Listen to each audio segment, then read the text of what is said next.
Hi everybody. Well, as you know, I'm doing a 50 at 50 this year. I'm turning 50, so I'm trying to do 50 new things.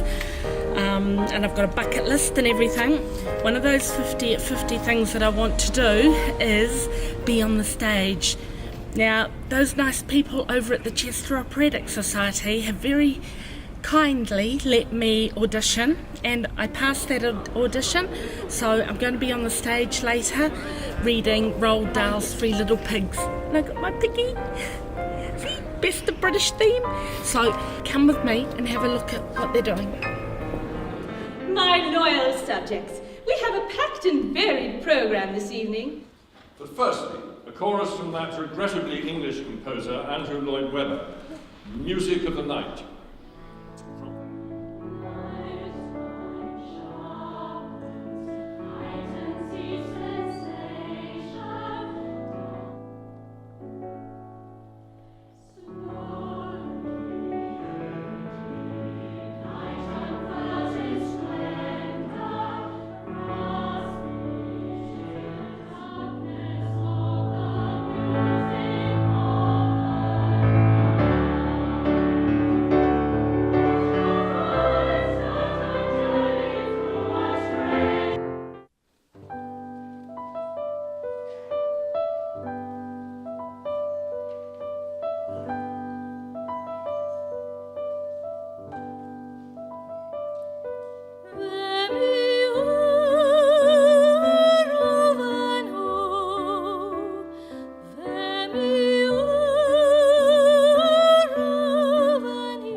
The memories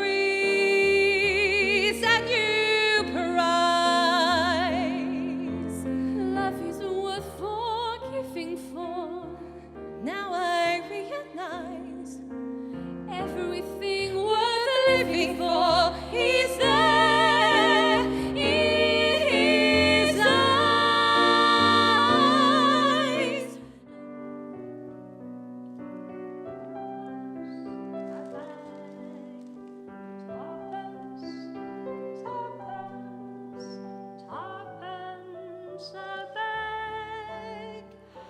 Feed the birds, that's what she cries, whilst overhead her birds fill the skies. Toddies, large measures, no skipping if you please. I love it, life is a game of chance.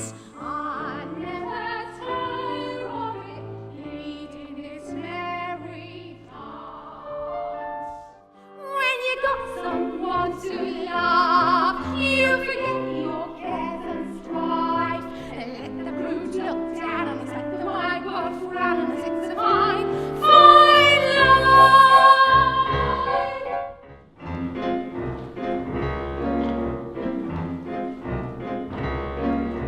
In this life, one thing counts. In the bank, large amounts. I'm afraid these don't grow on trees. You gotta pick a pocket or two. You gotta pick a pocket or two, boy. You gotta pick a pocket or two. Large amounts don't grow on trees. You gotta pick a pocket or two. When I see someone rich, both my funds start to itch. Only to find some peace of mind, I've gotta pick a pocket or two. I've gotta pick a pocket or two. You go back to her and I go back too. We only said goodbye with words. I'd die 100 times. You go back to her and I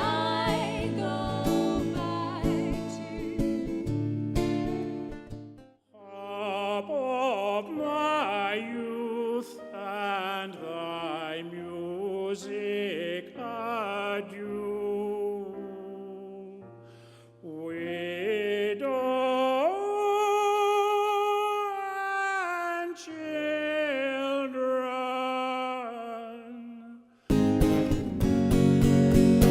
There's a starman waiting in the sky. He'd like to come and meet us, but he thinks he'd blow our mind. There's a starman waiting in the sky. He's told us not to blow it, 'cause he knows it's always what he told me. Let the children lose it, let the children use it, let all the children boogie. Shall they ever thrive?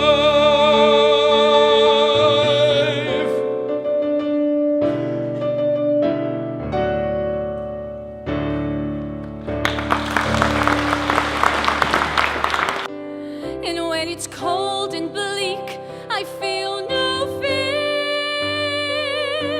Even in the fiercest storms, I am warmed by a small but stubborn fire.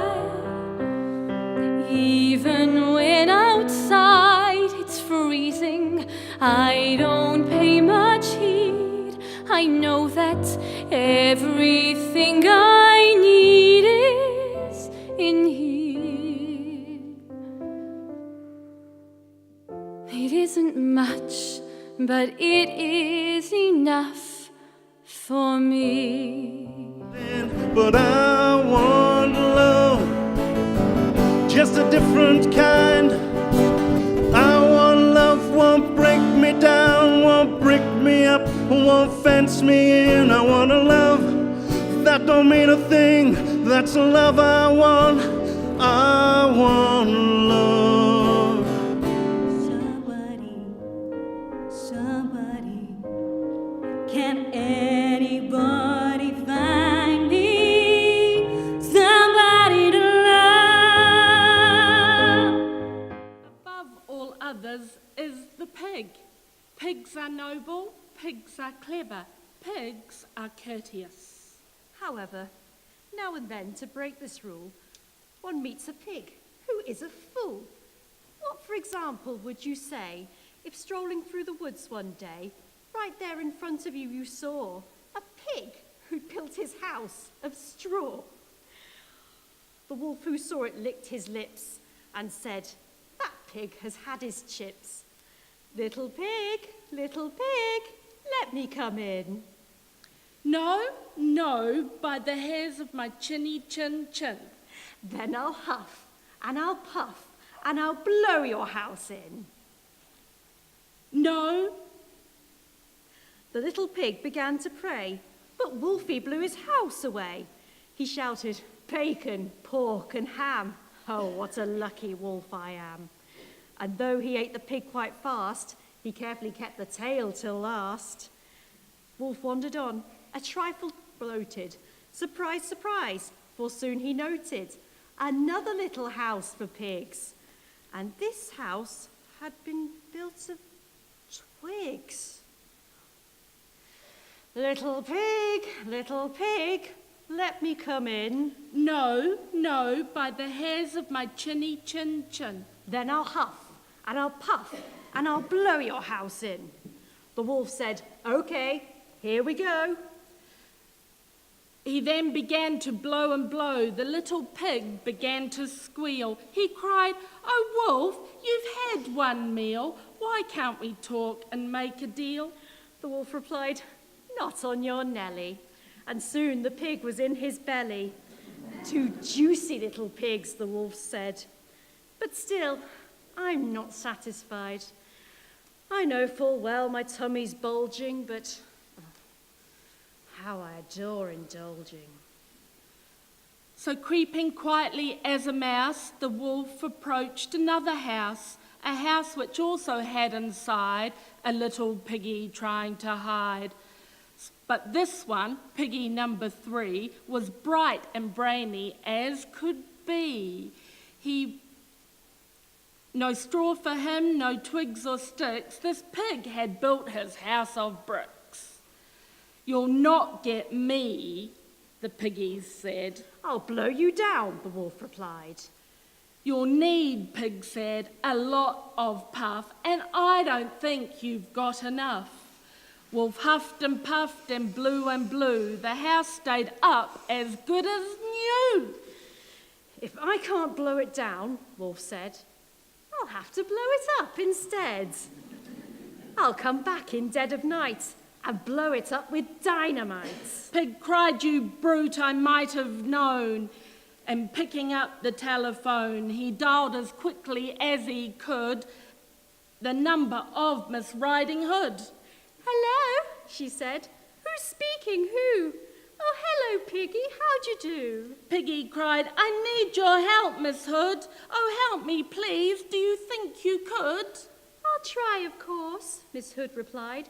"What's on your mind?" "A wolf," Pig cried. "I know you've dealt with wolves before, and now I've got one at my door." "My darling Pig," she said, "my sweet, that's something really up my street. I've just begun to wash my hair, but when it's dry, I'll be right there." A short while later, through the wood, came striding Miss Riding Hood.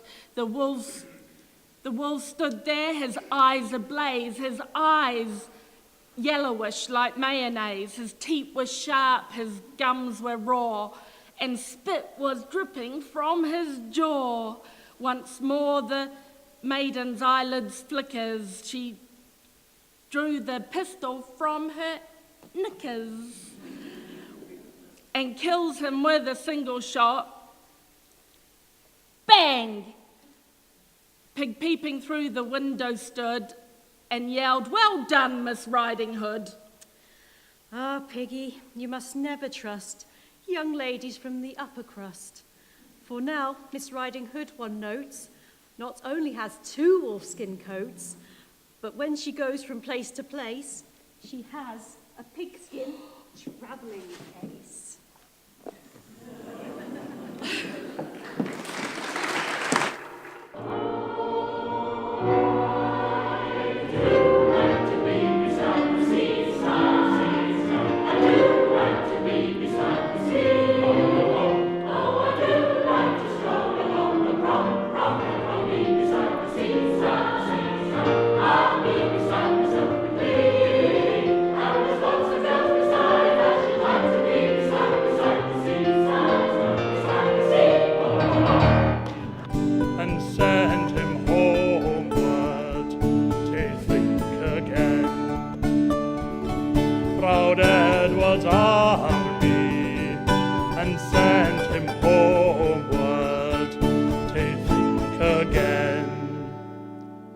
Those days are past now, and in the past they must remain.